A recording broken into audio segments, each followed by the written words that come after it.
Hello everyone, welcome to Fableheim and happy anniversary to Age of Wonders 4. It turned 3 years old on May 2nd, 2026. It's already been 3 magical years since we have stepped foot into the Astral Sea and begun a great many shenanigans that will continue for the foreseeable future. To celebrate, there are a few Steam posts and a dev stream. The dev stream does not contain any new content, but there are some good times, some good laughs, and some leakage of what we can expect in the immediate future. So if you want to hop around using the YouTube chapters, I'll leave them all there. We're starting off with just the blanket announcement and what is all happening to celebrate 3 years, and then there will be some stats, and then we'll hop into breaking down the dev stream. And of course, I'll leave a link in the description to the dev stream if you want to watch it for yourself, or if you want to peruse the stats personally, you can find all those links in the description. So without further ado, dear Gaudier, of all adaptations, forms, and sizes, yes, even you underground-dwelling Mulkin, welcome to the Age of Wonders 4 3rd anniversary celebration. This is as much a celebration of our game as it is a celebration of you, our amazing community, joining us through this magical journey. Every thorough suggestion, passing comment, critical review you leave helps us enhance Age of Wonders 4 to provide you with the best fantasy strategy sandbox we can to create your own realms and adventures within. Thank you for being here. We could not have done it without you. And last but not least, to our modding community, an eternal debt of gratitude for spending your free time to create even more incredible content for all to enjoy. As such, this celebration could not forego a number of activities and rewards just for you. There will be stats, Steam trading cards, a contest, a dev stream, a new plushie, a very special dev diary, and tons of fun with the developers. So be prepared and let us guide you through the festivities in Mage Haven. Our game director Tom has prepared a special dev diary to share with you. In it, he gives a retrospective look of the development of Age of Wonders so far, as well as a short outlook for the future, and maybe a few hints at what is to come. That will be the next thing we look at. The community message board. As part of the anniversary, we have opened a special community message board on the Paradox forum, where you can leave messages directly for the developers. If there's something you've been wanting to say, whether it's a favorite memory, a note of appreciation, or a few words of support, this is the place to share it. The team will be reading through your messages as part of the celebration. The board will be available for a limited time, so feel free to stop by and leave your message here, which you'll have to click on this link in the description, and then click on that, and then go to the forum. The Steam Point Shop and Steam Trading Card. I bought all this. I have like 500,000 points, so I didn't know what else to spend it on. And this is adorable. It's the Bongo Cat, but a Molkin. I'm not saying they made that because of me, but I am saying Blint probably has something to do with it.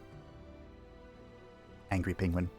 After popular demand, yes, we know how much everyone likes to personalize and level up their Steam profiles. Well, you can now do it in Age of Wonders style with all the goodies available on our Steam Point Shop and through our fresh out-of-the-pack Steam trading cards and their associated badge progress. I have no idea how this works. The Steam trading cards? Not a clue. I've been on Steam for like ever, and my account level is how many years I've been on Steam. I just don't do with it. Community contest. As part of the anniversary celebrations, we are also running a week-long contest starting today, Monday, May 4th. Today is May 7th. And ending next Monday, May 11th at 4 CST. The objective, 4 p.m. CST. Show us what Age of Wonders means to you through an About Me grid. You can find some examples that our dev team kindly filled out here. Again, link description, cover this. But what's in it for me, you ask? From all the entries, we will pick 10 grids at random to receive a DLC key of their choice. To make the process even easier, we have created a template on grids.fun that you can find by searching for Age of Wonders under templates or using this link. Additionally, we have prepared a set of images you can use to fill your grid, but also feel free to take screenshots from the game or change any grid box label that don't speak to you. You can find these curated images here. Once you have filled your grid out, share it with us on Discord in the Share Your Grid channel or on our forum, to participate in the contest. We further encourage you to share your grid on social and tag us, as well as we will be actively interacting with your posts. Make sure to mark your calendars for a special anniversary stream with Thomas, Senior Designer, and Tom, Game Director, on Thursday, May 7th. That is also in the link in the description if you would like to watch it. They'll be jumping in to have some fun with the community, look back on the journey so far, and possibly share a few hints about what is coming next, i.e. Tom is going to link everything. And then there is a new plushie. Make room on your shelf. This fierce piglet is ready to charge in and claim its spot in your collection. Inspired by the Gortusk piglet from Age of Wonders 4, this plushie shares its bold, stubborn spirit. It may be small, but it is full of attitude and always ready for adventure, while still feeling right at home on your shelf. This is like their 5th plushie. I have 3 of them. We hope you enjoy the activities we have prepared and look forward to seeing you on the Discord, the grids, the forums, and all social platforms. Thank you for being a part of the Age of Wonders 4 community. Let us have a great anniversary week full of celebrations together. So that's the announcement of all the stuff. This was the first one. Let's take a look at what Tom had to write for us. Now, for the most part, this is not very interesting. It's just what we did this year. But there's something at the very end of this. It's something that caught my eye. So stay tuned. Or skip ahead, I don't care. Greetings, fellow Gaudier. 3 years ago, we opened the gates of Mage Haven and invited you all to step into Age of Wonders 4. From the beginning, our vision was clear, to create a living fantasy sandbox where your imagination could take the lead, where you could create the fantasy empire of your dreams and go forth into the endless realms of the Astral Sea to forge your own legends. For this anniversary, I thought it would be fun to do a bit of retrospective of what we have achieved over the last year. Our main focus has been to strengthen that focus on empire creation. The DLC we released has been a big part of that, of course. With Archon Prophecy, you can create your own angelic host to either ascend to heaven or let fall unto undeath. With Thrones of Blood, you can become a vampire lord to drown the realms in blood, or to walk a path of redemption and rebirth. With Rise from Ruin, you can create a host of nomads to raid ancient sites for magical power, or to conquer the realms like a golden bubby rabbit horde. Or maybe you could mix content from all of the above at once, and make that abomination. Enhanced faction creation. That was mean. But a lot of work has also gone into on free updates to refine and expand what you can do with content from the base game as well. From your feedback, we have learned that it is not just the empire you play that matters, but also the empires you play against. So we added a system letting you control what tomes the AI will pick when it plays your faction, as well as what they will name their cities and heroes. I love this. This makes my job so much better.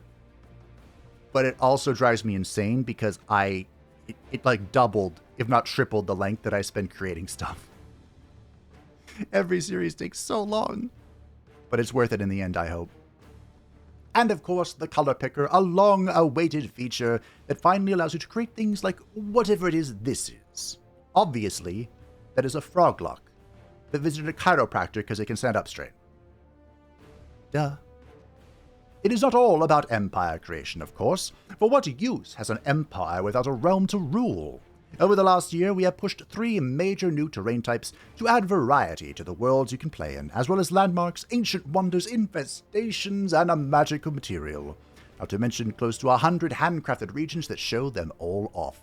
And finally, we've been plugging endlessly away at balance changes, quality of life tweaks, UI updates, and Pantheon updates, all with the goal to make the game a lot more fun and enjoyable for you guys to play. The future. We are nowhere near done yet, though. We are always reading your comments and feedback, looking for new ways to improve the game and new features we think you will find fun. We still have plenty of ideas for new fantasies and systems we want to add, so whether you play on land, the underground, the abyss, or maybe even in the sea, we've got something planned for you. So to everyone who has ruled, conquered, roleplayed, modded, or simply explored, thank you. Your passion drives us forward, and we are excited to keep growing Age of Wonders 4 together in the years ahead. See you in the realms. See, rework confirmed.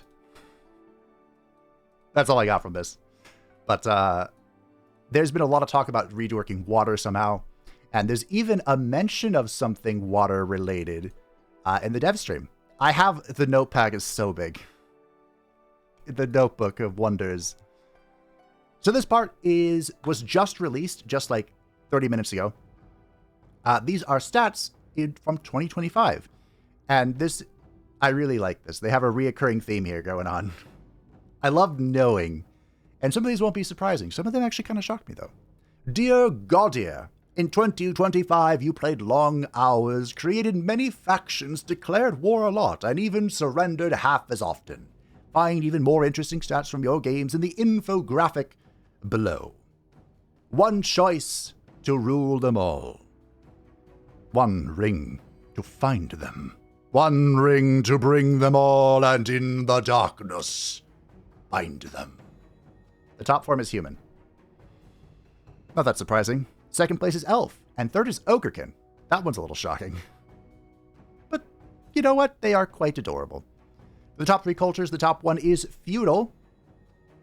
Makes sense. Then dark, and then mystic. I was kind of surprised about mystic. They also mentioned that human and feudal are like the top. Like the first on the form list is human, and the first on the culture list is feudal. So those numbers might be a touch inflated, but, you know, basic fantasy, human with a stick, you know. The most popular giant ruler type is rock giant. Interesting. The top three starting tomes is the Tome of Faith in first place, the Tome of Evocation in second, and the Tome of Pyromancy in third. I guess that makes sense. Faith gives you a reliable, like, healing stuff. And Evocation, zippy-zap. Mortals over gods. The mortal champion was selected 44% of the time of all ruler types. Wizard King at 24%, and then the Dragon Lord at 11%. Wow. I mean, Mortal Champion is just good.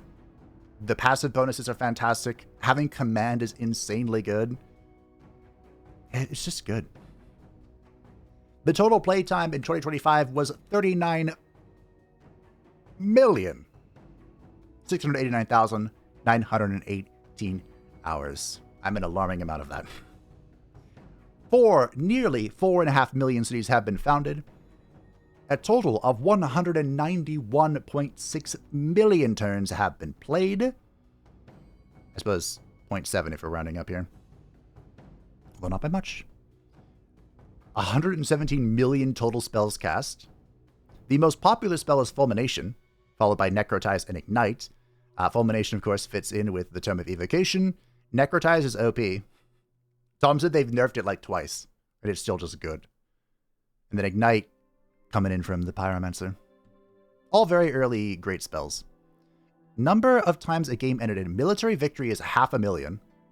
Military allied victory is 250,000, and expansion victory is 73,000. Military allied victory. Huh. I mean, killing everyone usually is the simple solution. So, makes sense.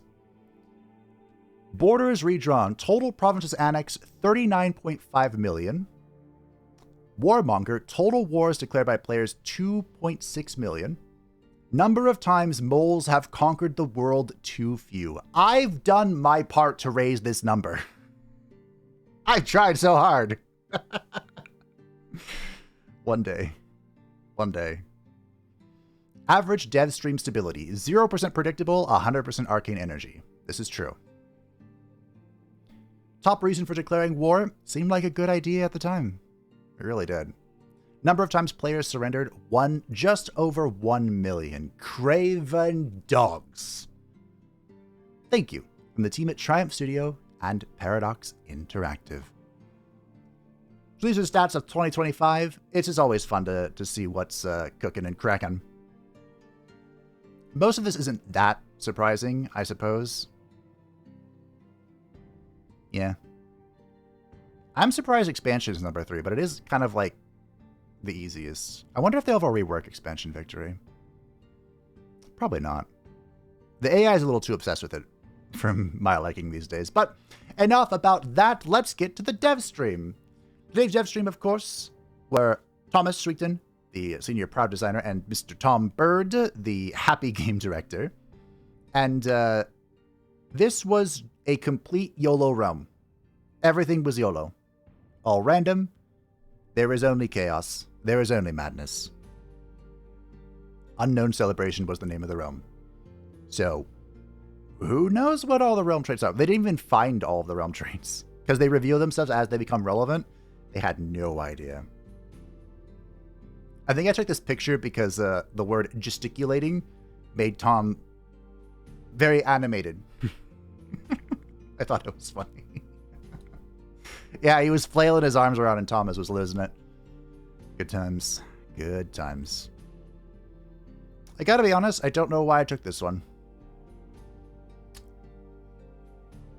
I'm sure there was a reason. Maybe. I could have misclicked.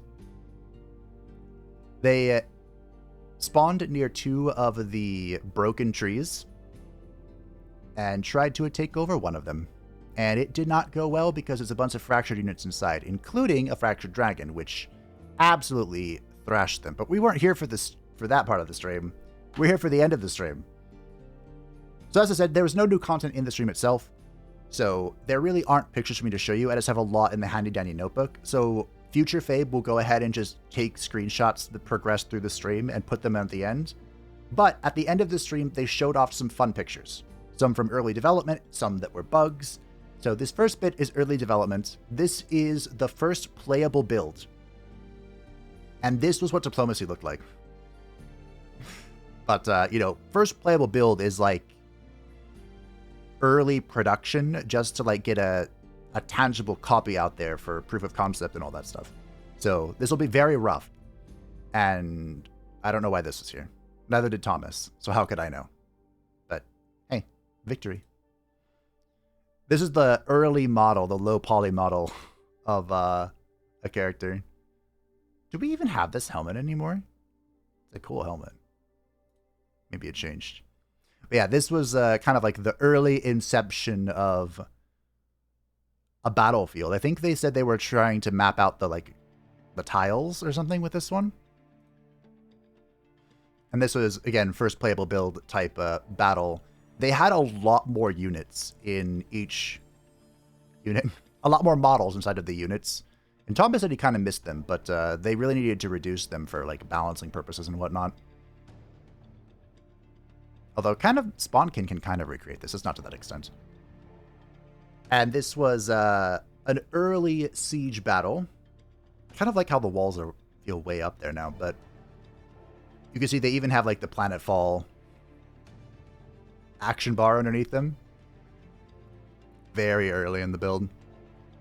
Yeah, I like how the walls feel so much taller. But I guess it would be awkward when they break, like you have to go way up to climb. I don't know. And here is an early map with the sector labels is, again, planetfall, so literally just ripped from planetfall and being restructured. That's how they got the engine. Early trebuchet. We don't even have trebuchets like this. Maybe they should make a comeback. So this is going forward in time a little bit. This was the feudal rework, and Thomas was talking about how this was his first attempt at making it. He was trying to, you know, get a proof of concept type thing going, and well, it looks like a proof of concept, doesn't it? It was literally made in paint. I'm pretty sure he said, and he like cut stuff out from Faction Creator to put in here. Good times. And this was the first iteration of the item forge. As you can see, Tom is enjoying it. This was made in paint. I remember that. But Thomas got to this point and he was like, you know, I really need a UI person here to help me out. Because, yeah, this was a lot. It was a lot. He did this in a Grixilus as well. A Grixilus campaign. Spoilers. And this was an early concept art. I think Tom was trying to remember what this image was for, and Thomas thinks they were talking about cliffs or something. But, yeah, very early concept art. And then we get to the bugs. Some of these were gifts, so sorry they won't really work the screenshot I got. But this one was from Rise from Ruin, actually. The leader of the army would just die. But not actually die. He would just, like, move and then fall down and do the death animation, and then get back up when he moved again, and then fall back down. It was really funny. This is a super jank broken animation, but that is a horse that's folded into itself. And this is a frog inside of a human skeleton. No idea on that one. This is the aquatic overlay that's on some of the, water only units, like the Nemu, applied to everything for reasons unbeknownst to mankind. And this was just a funny walk. Again, very early first playable build. They had fire giants in it, which is... I guess fire giants were available at launch as enemies, or whatever. Yeah, just... This guy had like a funny shuffle across the floor. And that was all I had for the dev stream for pictures. Like I said, there wasn't... Usually the screen grabs are to grab like new content or something I spot. But this is the live build. I mean, except for the bugs and whatnot. So... Now we get to the handy dandy notebook, and my goodness is it spicy. It's all over the place. It was basically Tom's stream of consciousness. So, Future Fabe will put in some pictures just from the dev stream. Just a lovely sequence of the evolution of madness. And we are going to go over the handy dandy notebook. My oh my, where do we begin? There might be hidden waifus in the secrets of the Archmage. There could be. Thomas has to keep his shirt on. There is no shirtless Thomas allowed, apparently. The next update will include an option to remove ghosts. More specifically, it is a narrative filter, so you can, check and uncheck things. You can uncheck, intrigue happenings, cosmic happenings, the traitors, the ghosts, and something else that Tom couldn't remember. Someone asked about the Empire Tree, and my writing here evolved as the stream went on. First, Tom said, I'd love to talk about it, but I can't. As game director, I think about it all of the time, and when I think about things, they sometimes happen. Very vague. But then the next time someone asked, Tom said he can neither confirm nor deny, but they may have done something to the Empire Tree. And then the third time someone asked, he's like, we reworked the whole tree. So the entire Empire Tree has been reworked. The overall power level of the tree increased, but all of the branches have been brought more in line with each other. And some of the bigger outliers have been removed. Like the example they had was the Astral Rite that summons magical materials. That's been removed. And they talked also about the order, like the Apex order thing that gives everyone a special ability at legendary rank. I don't know if that was removed or if that's still there, but they talked about how that was kind of an oddball out. Tom dreams about new siege mechanics when he's crying at night. I don't actually know what that means, but that's what he said. Thomas wishes so much for cannon weapons for Giant Kings and Dragon Lords, and Tom began contemplating. Apparently the idea of a cannon or some similar ranged weapon was floated for the Giant Kings, but it was denied because it made them feel too piratey, like in Deadfire. Dreadfire? I think he was referring to Pillars of Eternity too. But if they were to add one, they'd have to add the Ranger class to Giant Kings. Currently, it does not possess that. It sounds like it's not happening, but maybe. If people keep bugging Tom about it, he'll think about it. And when he thinks about something, maybe it'll happen. The devs built Age of Wonders 4 with the plan to continue building on top of it, as you can tell by the game's modular design.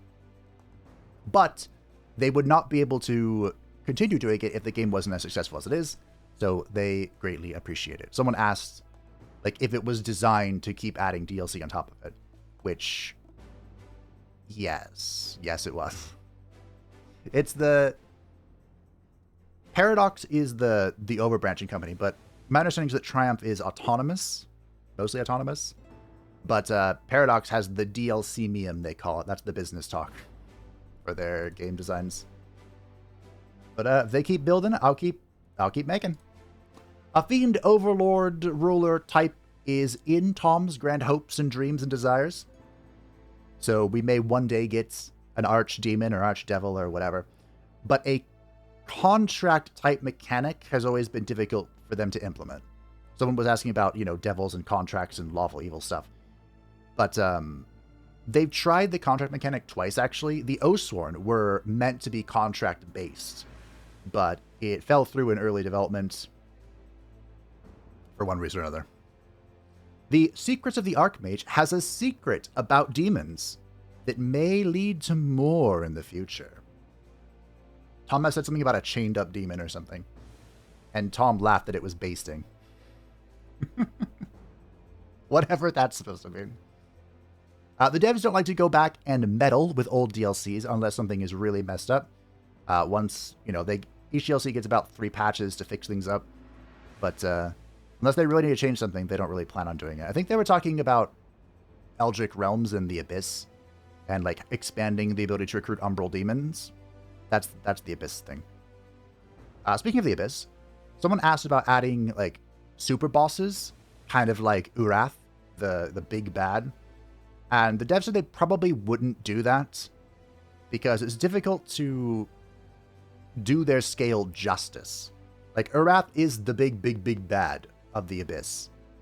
And they felt that, like, if he'd be in the game as just another character you could attack and possibly kill, it would kind of bring him down from what he's supposed to be, if that makes sense. Apparently that happened in Age of Wonders Shadow Magic, where, like, the big bad guy was just someone you could kill. And it didn't feel great, apparently. The devs are proud of how the story realms have really come together, and Tom is very proud of the Primo culture. He also sneakily added a mechanic that causes the Primo culture to always roll their beast in an instance of summon animal. And he did that because of the spiders. He wanted the primal spiders to roll a spider reliably. And so now it just works for all the primals. If it can. If it can, it will. The ultimate spider build on the No Spiders. The ultimate spider build is coming very, very soon.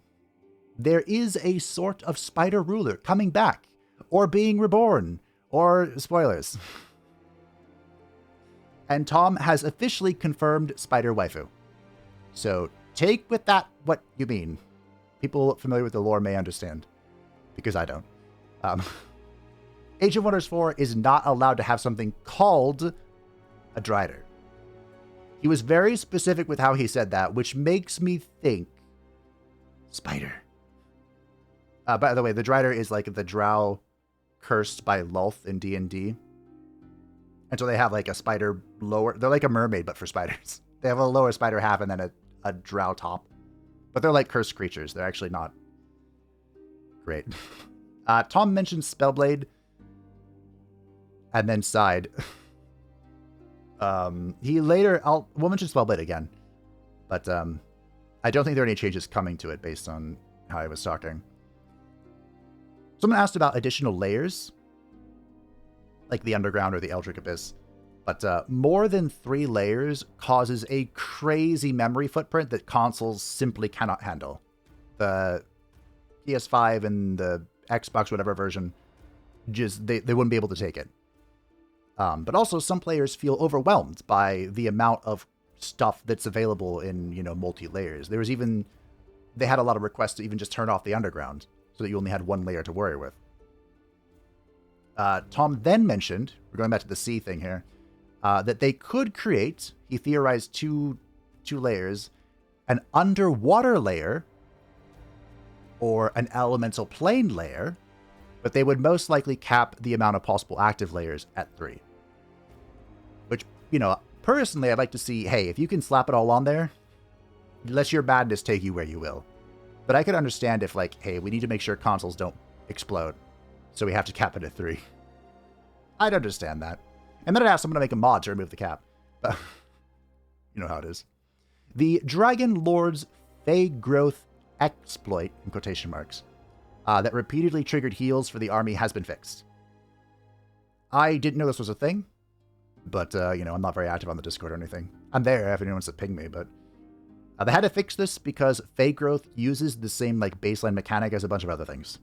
So, basically using Fey Growth and the Avatar of Nature thing where like you healed people by just existing. You could like chain a bunch of free heals and heal the whole army a bunch every turn.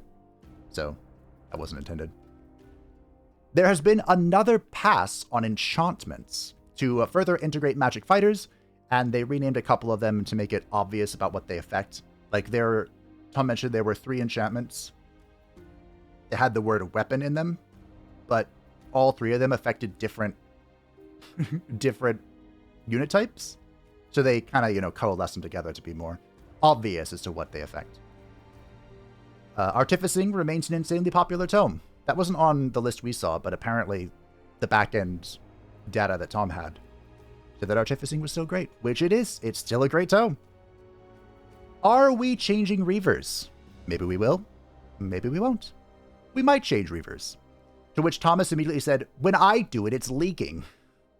So it sounds like Reavers are getting a change. That's all we know, though. So, I mean, huzzah, the Ikit playthrough came just in time.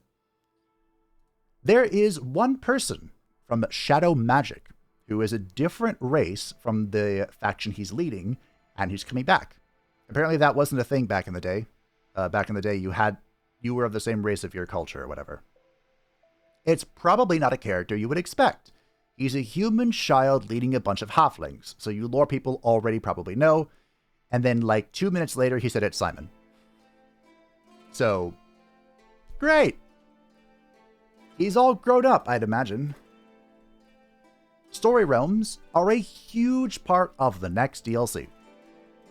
Huge. But it's not all that's there. In fact, there's another comment on that later. They have not found a way to make the Spellblade work with the Magic Fighter. But it's something they really want to do. Part of it's because they don't have like a gaudier weapon that is a magic weapon. Magic melee weapon. But yeah. That ties back to the whole Spellblade rework. They want to do it. They haven't done it yet. Thoughts on polar bears? Sometimes. There are a lot of things they want to add to the UI to make things more clear. Not more difficult. Less difficult, more clear. I don't remember what that was referring to, but someone asked a question about that. When the devs design tomes, they do look at what dual affinities have been done and what fits, but they do not systematically try to fill up every combination at every tier, because they said, well, then you kind of run into a checklist issue where it's like, okay, we need to have this, we need to have that, we need to have this here, but no one knows what the idea is, so we're just going to go with this, and it's not great, whatever. So, someone asked if they are going to try and fill up every tier with every dual affinity type. But, maybe not. The devs are open to more mini-bosses like the Scourge of Seasons, but it's something that just has to fit with what they're doing. So, maybe.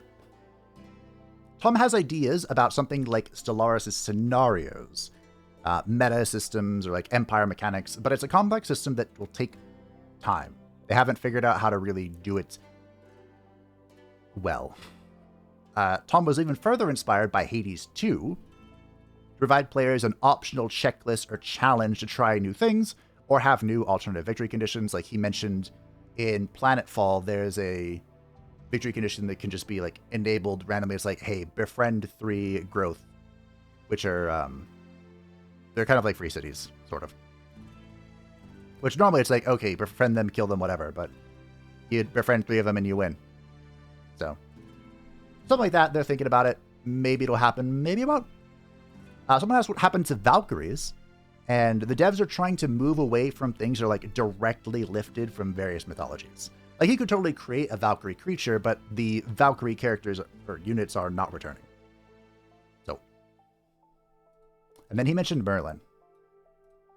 I wonder why.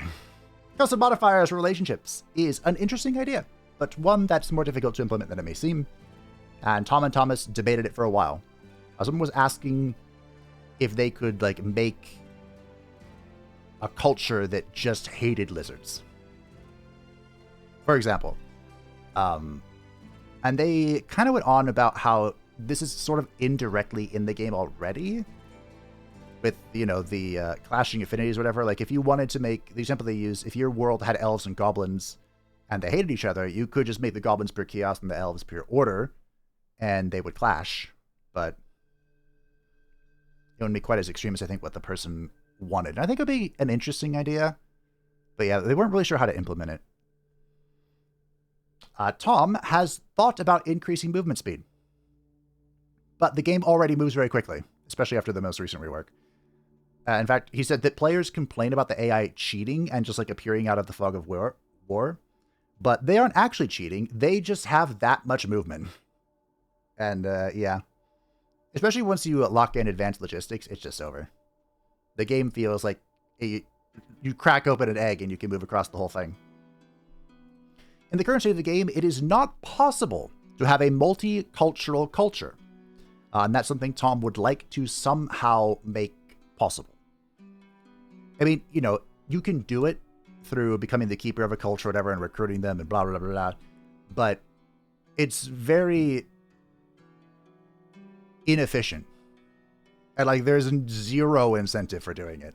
Like, you have to recast all of your major transformations. You don't have the same society traits to benefit from. Whatever.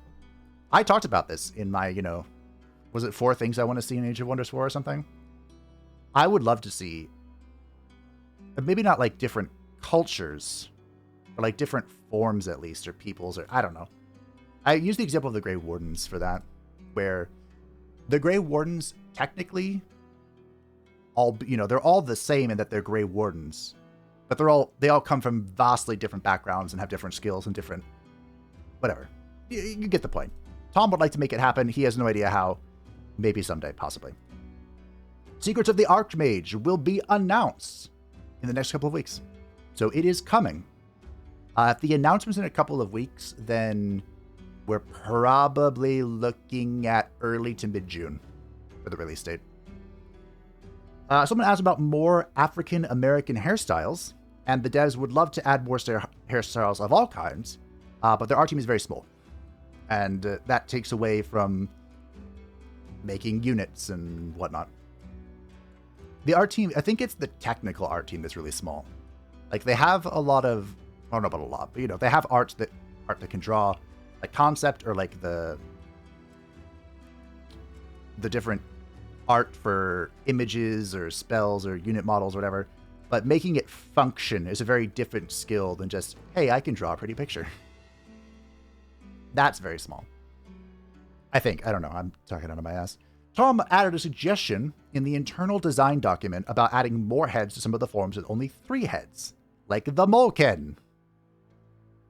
The Molken also don't have different gender faces. The ladies and the men have the same face. Good job, Blint.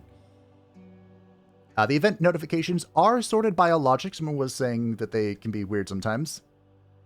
But they do have a logical sorting. It's just not a great one. I don't think it's an adaptive logic. It's like a hard-coded logic. So I think an adaptive logic would make more sense, but I'm sure that's way more difficult to implement than just, hey, here's a checklist and like a priority. Tom confirmed. It was kind of joking, but it seemed very serious from Tom. The confirmed Wyvern mount form traits. Someone was asking about the Bone Wyvern, if we can get them as a mount trait, and he said yes. In an indirect way. He did like he nodded and like did a little flappy animation with his hands. So it sounds like Wyvern mount forms are coming. I want bigger. I want dragon mounts, but I'll take this. It's a step in the right direction. Tom would like to update the free cities to make them more dynamic, like follow-ups to certain events, like an event chain, or relationship-based events. He jokingly said that maybe they can combine it with the romance update, which remains an eternal joke, but if we joke about something long enough, we'll manifest it to reality. Just keep trying, team. We can do it. I believe in us. Tom had an idea about creating a city raid mechanic where you can like break into a city and open the gates or conduct some sort of espionage. But the idea really boiled down to it was fun when you did it, but it was not fun when it was done to you. And also the question of like, how do you defend against espionage or a city raid? He said usually it ends up being pretty boring. Like in Planetfall there's espionage, but it was just like a stat. It went up and down based on your proficiency or whether someone was attacking you. Just not fun, you know? Stealth and invisibility will not work in Age of Wonders 4 because Age of Wonders 4 is a perfect information game. You can just click on something and it will tell you everything you want to know about it. Similarly, Tom tested out the idea of disguising units as other units, and it didn't feel good. So, someone was asking about whether there'd be invisibility or the subterfuge, sneakery, roguery, but no. Nope, it shall not. Dancer/singer from Fire Emblem was requested, probably as like a class. But fun fact, the Mortal Champion's command was inspired by the dancer from Fire Emblem. And we also have the Scald, but the Scald is just like a one-off unit. They did really like the idea, but I don't see it, honestly. There was a ginormous rant about balance and how sometimes balance matters even in a single-player game. The example they gave, well, they gave a couple, but the one I remember is the Skyrim Stealth Archer, where in Skyrim, Stealth Archery is ridiculously OP and ridiculously easy. And, of course, you can do whatever you want in Skyrim. It's one of those games, but it's to the point where, like, Stealth Archery is so easy, and the barrier of entry is so low that, like, why shouldn't I, you know? So they're kind of afraid that, like, if something is really strong, I mean, they've seen this. If something is really strong, players will just feel incentivized to gravitate towards that playstyle or that tome or that racial trait or whatever. So, on the note of balance, they kind of talked about the idea of if everything is OP, nothing is OP. But you can keep doing that. You can keep making things, you know, stronger and stronger. But you get some crazy power creep and power inflation that they're trying to avoid. I'm looking at you, Diablo and World of Warcraft. They're trying to avoid that. Which, you know, respect. Good luck. Balance is a never-ending game. Tom invented disgusting stench for goblins in Age of Wonders 3. Going way back. To give them some love because no one liked them. Due to their low HP pools and their over-reliance on blight damage, which a lot of creatures had immunities to back in 3. That right there is actually a significant reason why Age of Wonders 4 does not have many damage immunities, even if it would make sense. Like, I think in 3, a lot of the undead were immune to blight, because what were you blighting? Their bones? Die das der Boden, I guess. And apparently that was a thing in Planetfall as well. The Synumbra? The Synumbra relied a lot on Scion damage, and there were, you know, people that just didn't care about their minds being attacked. They were mindless. Tom attempted a wild idea. Shocker. To expand the amount of stacks that could be in a battle via reinforcement, like from Total War. So, for example, you could start a fight that's 3v3, 18 units versus 18 units, but it could escalate up to 36 against 36 units if there were nearby stacks and, you know, time passed and they migrated onto the battlefield. During testing, though, it ran into some catastrophic flaw that prevented further exploring the idea. Tom couldn't quite remember.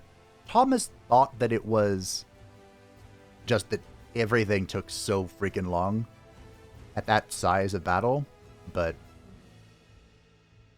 that seems like a lot. I feel like every now and again, a 36v36 would be really fun to watch or play. But, you know, on brutal difficulty, near the end of the game, the AI is just pumping out stack after stack after stack. Every battle would turn into 36v36. That's a lot. Thomas wanted to add a research option that would randomize every tome you selected.